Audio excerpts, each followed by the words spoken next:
नमस्कार शेतकरी मित्रांनो, मराठी शेती युट्यूब चॅनल मध्ये सर्व शेतकरी बांधवांचं हार्दिक स्वागत आहे। तर शेतकरी मित्रांनो, आपण या व्हिडिओच्या माध्यमातून हळद बाजारभाव बघण्याचा प्रयत्न करणार आहोत। कारण की आपण जर पाहायला गेलं तर महाराष्ट्रातच नव्हे तर देशभरामध्ये हळदीला मोठ्या प्रमाणामध्ये तेजी येताना आपण पाहत आहोत। आणि शेतकऱ्यांच्या मनामध्ये एकच प्रश्न आहे की आता सध्या हळदीला भाव आहे, आम्ही विकावी का नाही विकावी, का येणाऱ्या दिवसामध्ये हळद 25,000 होईल का किंवा 30,000 होईल का? कारण की येणारे दिवस तसे दिसत आहेत, सध्या पाऊस कमी आहे, त्यामुळे शेतकऱ्यांना असा प्रश्न पडलेला आहे, जर आता जर आम्ही हळद विकली आणि भविष्यात जर भाव वाढला तर आमचं नुकसान होईल। मग आता हळदीचे येणाऱ्या 15 किंवा एका महिन्याचे भाव काय असू शकतात याचंच विश्लेषण आणि सध्या हळदीचे बाजारभाव देशभरामध्ये काय आहेत, महाराष्ट्रामध्ये काय आहेत आणि महाराष्ट्राची सगळ्यात महत्त्वाची बाजार समिती सांगलीमध्ये काय आहेत, याचबरोबर वसमत बाजार समितीमध्ये हळदीचे बाजारभाव काय आहेत, या संदर्भात थोडक्यात विश्लेषण मी तुम्हाला या व्हिडिओच्या माध्यमातून सांगण्याचा प्रयत्न करणार आहे। तर मित्रांनो, व्हिडिओ शेवटपर्यंत पाहायला विसरू नका। तर मित्रांनो, आपण जर पाहायला गेलं तर सध्या NDX चे हळदीचे बाजारभाव 21,000 ते 22,000 रुपयापर्यंत आपल्याला पाहायला मिळत आहेत आणि सांगलीच्या बाजार समितीमध्ये 19,000 ते 20,000 रुपये प्रति क्विंटल प्रमाणे हळदीचे बाजारभाव पाहायला मिळत आहेत आणि हळदीचे सौदे त्याप्रमाणे होताना आपण पाहत आहोत।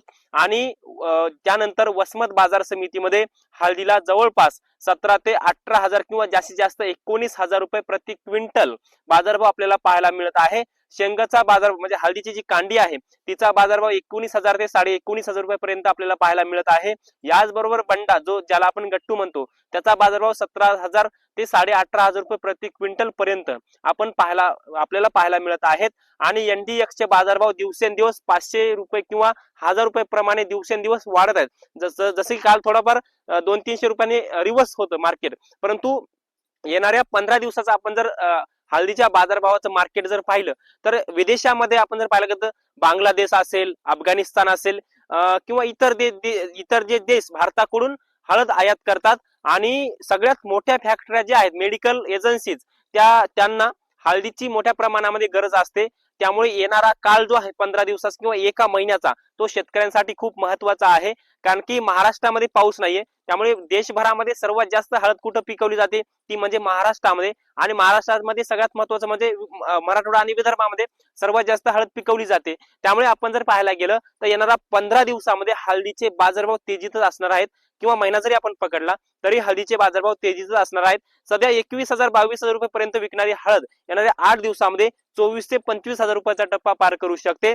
परंतु असंच जर परिस्थिती राहिली किंवा असंच जर वातावरण राहिलं किंवा असं जर पावसाचं जर संपूर्ण वातावरण जर राहिलं तर हळदीचा टप्पा जो आहे तर तो 30,000 रुपयापर्यंत जाऊ शकतो। आणि असं जे हळद बाजारभावाचे विश्लेषक जे आहेत तर ते म्हणत आहेत। त्यामुळे जसं की आता हळदीचे बाजारभाव येणाऱ्या 8 दिवसामध्ये 25,000 रुपयापर्यंत का जाऊ शकतात याचं थोडक्यात तुम्हाला माहिती सांगणार आहे। याच्यामध्ये जर सर्वात जर पाहायला गेलं तर हळदीचं जे आवक आहे बाजारामध्ये किंवा मार्केटमध्ये कमी आहे, कारण की हळदीचं यंदा उत्पादन घटलेलं आहे। ज्या शेतकऱ्याला प्रति एकर 20 क्विंटल 25 क्विंटल किंवा 30 क्विंटल हळद व्हायची तर त्या शेतकऱ्याला झालेली आहे 8 क्विंटल 10 क्विंटल किंवा जास्तीत जास्त चांगला शेतकरी असेल, सोय घेणारा शेतकरी असेल तर 15 क्विंटल त्या शेतकऱ्याला हळद झालेली आहे। म्हणजे उत्पादन घटलेलं आहे आणि मार्केटिंग व्हॅल्यू जी आहे म्हणजे जी मागणी आहे ती वाढलेली आहे। त्यामुळे उत्पादन घटीचा परिणाम आणि जी मागणी वाढली त्याचा मोठ्या प्रमाणामध्ये परिणाम या भावावर पडत आहे। त्यामुळे येणारा काळ येणाऱ्या 8 ते 15 दिवसाचा काळ हळदीसाठी खूप चांगला असणार आहे। ज्या शेतकऱ्यांकडे हळद आहे त्यांनी आपला मार्केटच्या बाजाराचा किंवा हळदीच्या भावाचा विचार करूनच आपली हळद विकावी, जेणेकरून किंवा टप्प्याटप्प्याने आपली हळद जरी विकली तर ही शेतकऱ्यांसाठी फायदेशीर ठरू शकते। परंतु येणारा 8 ते 15 दिवसाचा कालखंड हळदीचा बाजारभाव वाढण्यासाठी पूरक आहे आणि चांगला सुद्धा आहे, कारण की मार्केट व्हॅल्यू हळदीला मोठ्या प्रमाणामध्ये वाढत आहे, त्या पद्धतीने आपण बघत आहोत। परंतु वसमत बाजार समितीमध्ये जर आपण पाहायला गेलं तर NDX चे बाजारभाव 21,000 ते 22,000 रुपये जाताना पाहत आहोत। परंतु काल वसमतचं मार्केट जे आहे तर ते डाऊन होतं किंवा परभणी, हिंगोली, नांदेड या सुद्धा बाजार समितीचा विचार केला तर जास्तीत जास्त 19,000 रुपये प्रति क्विंटल पर्यंत हळदीचा बाजारभाव आपल्याला पाहायला मिळाला। परंतु शेतकरी मोठ्या प्रमाणामध्ये आता कालच्या हळदीच्या व्हिडिओमध्ये बऱ्याच साऱ्या शेतकऱ्यांनी कमेंट्स केल्या की आम्ही हळद विकावी का ठेवावी। आता ज्या शेतकऱ्यांकडे हळद ठेवू शकतात ते शेतकरी आपली हळद ठेवायची आहे। कमीत कमी तुमची हळद 15 दिवस ठेवायची आहे, कारण की 15 दिवस जर तुम्ही हळद ठेवली तर हळदीचा बाजारभाव 25,000 रुपयाचा टप्पा पार पार करू शकतो.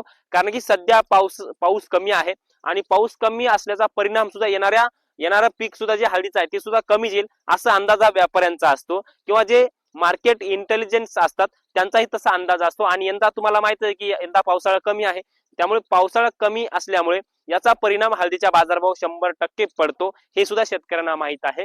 त्यामुळे आपली हळद विकावी का नाही विकावी हा तर विषय पर्सनल शेतकऱ्याचा आहे, परंतु मार्केटचा अंदाज घेऊन आपली हळद शेतकऱ्यांनी टप्प्याटप्प्याने विकली तर हे खूप शेतकऱ्यांसाठी फायदेशीर ठरतं. आता ज्या शेतकऱ्यांकडे पैसा नाही त्यांना तर हळद विकल्याशिवाय पर्याय नाही, किंवा जे शेतकरी आपली हळद ठेवू शकतात त्यांनी आपली हळद ठेवायची का विकायची ते त्यांचा वैयक्तिक प्रश्न आहे, परंतु मार्केटचा अंदाज घेऊन शेतकऱ्यांनी आपली शेतीचा माल विकावा असंच शेतीमाल अभ्यासकांचं म्हणणं आहे.